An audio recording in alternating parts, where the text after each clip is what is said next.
Bom, quem foi que disse que porque hoje é Dia das Mães, não é dia de falar de um bom livro, não é dia de falar de literatura, né? Todo dia é dia para literatura, para qualquer coisa que nos enriqueça. O que acontece? Como eu já havia comentado anteriormente, eu tô seguindo com a leitura de O Segredo de Compostela, né? Conta ali de forma romanceada a história de Santiago de Compostela. Mas eu tenho uma ressalva para fazer em relação ao livro, tá? Isso é de acordo com a minha opinião, né? O que acontece? A história do Prisciliano é uma história muito carregada de sexualidade, né? Tem muito sexo, muito erotismo, muita sensualidade na história. E para mim, particularmente, sexo e literatura são coisas absolutamente antagônicas, tá? Elas não se misturam. Na minha opinião, um bom autor, ele não vai utilizar a apelação do sexo para prender a atenção do leitor e para fazer uma boa história.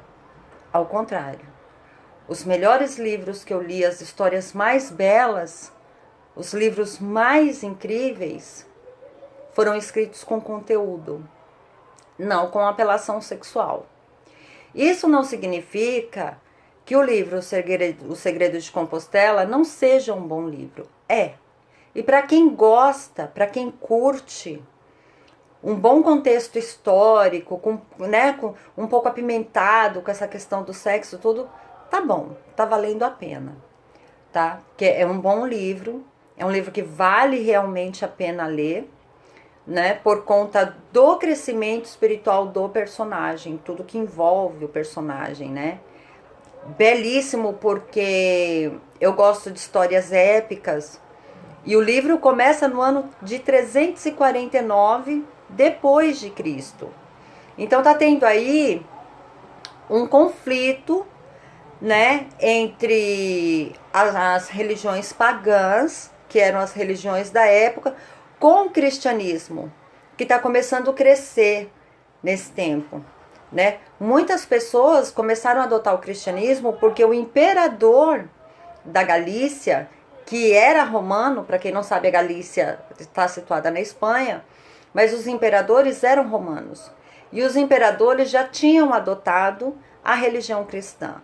Então, muitas famílias, para agradar o seu governante, passaram, né, a adotar como religião o cristianismo e a frequentar as igrejas, as basílicas, como eles chamavam na época, né? E tem aqueles que se mantiveram fiéis à adoração aos deuses, né, como Ísis, Osíris, Séraps, e isso gera uma série de conflitos no livro, o que torna a história muito interessante.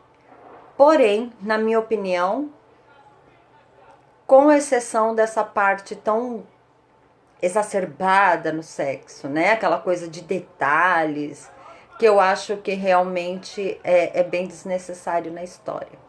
Mas isso não invalida o livro, não invalida a história, vale a pena, tá? E para quem gosta, para quem curte um contexto mais apimentado nas histórias, é um bom livro. Eu recomendo, pode ler porque você vai gostar muito. Beijos.